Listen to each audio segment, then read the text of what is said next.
Alrighty, so in this video we're talking about balance again, and there's several videos in this sequence. This video fits nicely as the second or third video, so the ones you might want to watch before this one would be the 3 things that you need to do to maintain your balance, and then the 3 balance systems. So just a quick recap of those ones.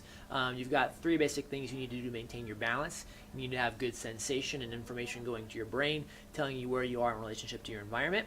Step 2 then is you need to be able to process that information with your brain, so have a kind of a fully functioning brain, if you will. And then the third thing is you need to be able to respond with your body and correct your balance if needed.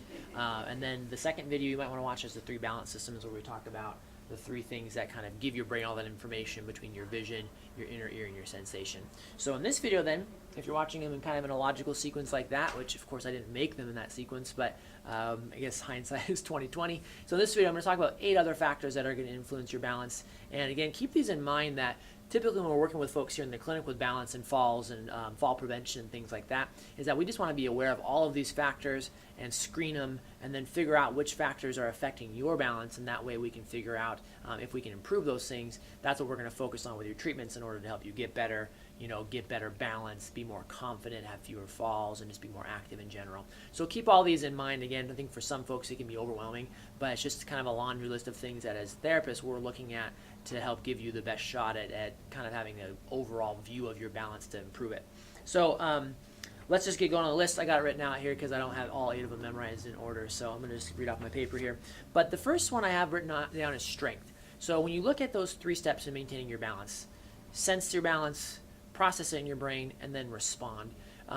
When you're looking at responding to your balance in terms of any changes you need to make, shifting your weight, taking a step, things like that, you've got to have the necessary strength in like your ankles, knees, hips, core. So any weakness there is going to limit your ability to respond quickly to a change you need to make in your balance.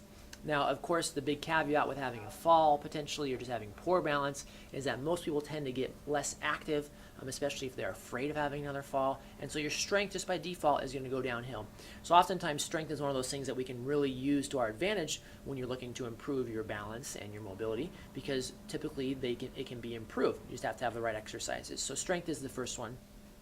Going hand in hand with strength, you've got issues with endurance and fatigue. So having strength is great, but if by the afternoon, if you've been walking a little bit, if you are exhausted, your strength towards the end of the day is going to be less easy for you to use. So if you're, just know that if you have fatigue issues or you're just kind of out of shape, that's going to influence your balance, and you might be more susceptible to a fall later in the day. So just good information to know. There are other things that specifically impact fatigue and endurance, things like autoimmune conditions or MS. You just want to be very aware of those factors when you're looking to have the best shot at improving your balance. So that's number 2. I think I'm not going to write them all out because that would take up half the video just writing them. The third one is flexibility. So flexibility, if you've got some tightness in specific muscles, especially your ankles, again, that's going to limit your ability to respond to your balance. So just knowing that going in is important. Number 4 is your central nervous system. So central nervous system, when we say that word or that group of words, we're referring to your brain and your spinal cord. And if you look at, again, those 3 things you need to do to maintain balance, you need to sense it, process it, and then respond to it. The processing of the information from your balance is going to be impacted to any damage to your brain or spinal cord, to your central nervous system. So you look at things, again, like a stroke, possibly MS, which is big here in Spokane, Parkinson's, any of these things that are going to affect your brain's ability to kind of process this information and use it. Those are definitely going to be worth knowing about when you have when you're looking to improve your balance. So that's your central nervous system, number 4. Number 5 is an underrated one, in my opinion. It's pain. So a lot of people who come in for balance training, looking to prevent falls, things like that, they have pain in their lower back, in the hip, in the knee. And you may think, well, that's an isolated issue or incident type of a thing.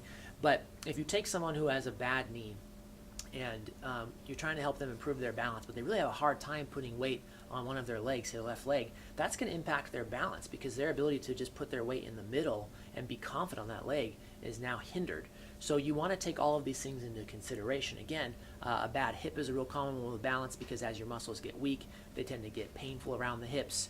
Low back pain is really common. So just know that pain in and of itself can be something that you might want to improve when you're looking to improve your balance, because if you can take it away, you can move more easily, you can move more freely, you can be on your feet for longer periods of time. You look at a common person we see in the clinic who can't be on their feet for more than 10-15 minutes because of chronic lower back pain. Well, if you can improve the lower back pain, you can improve your ability to work on your balance. So all of these things, again, got to take them into consideration when you're looking at this as from a holistic approach. So that's number 5. Number 6 on my list then is medications.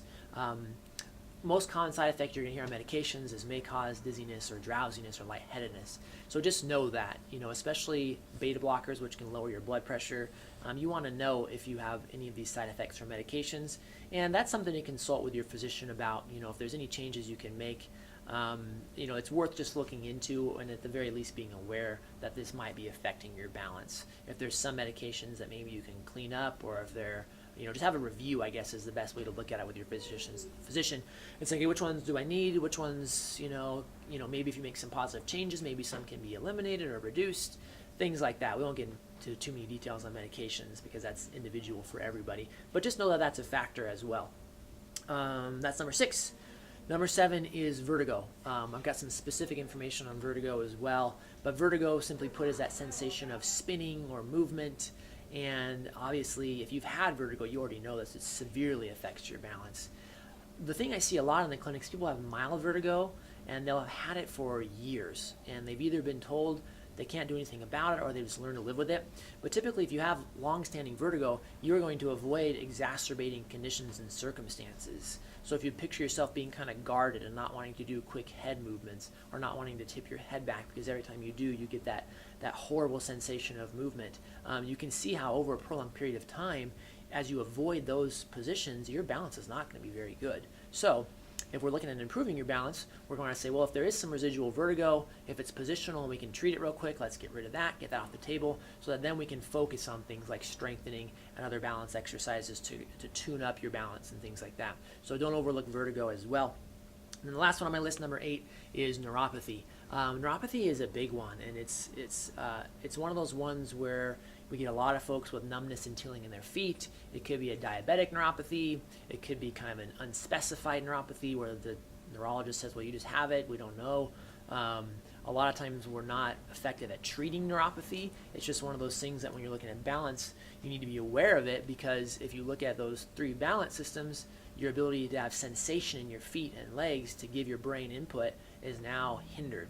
So we're not expecting necessarily with balance training to improve your neuropathy, but we certainly want to be aware of it, because now we know that we've got to do anything we can to improve those other factors, those other systems, knowing that this system is hampered.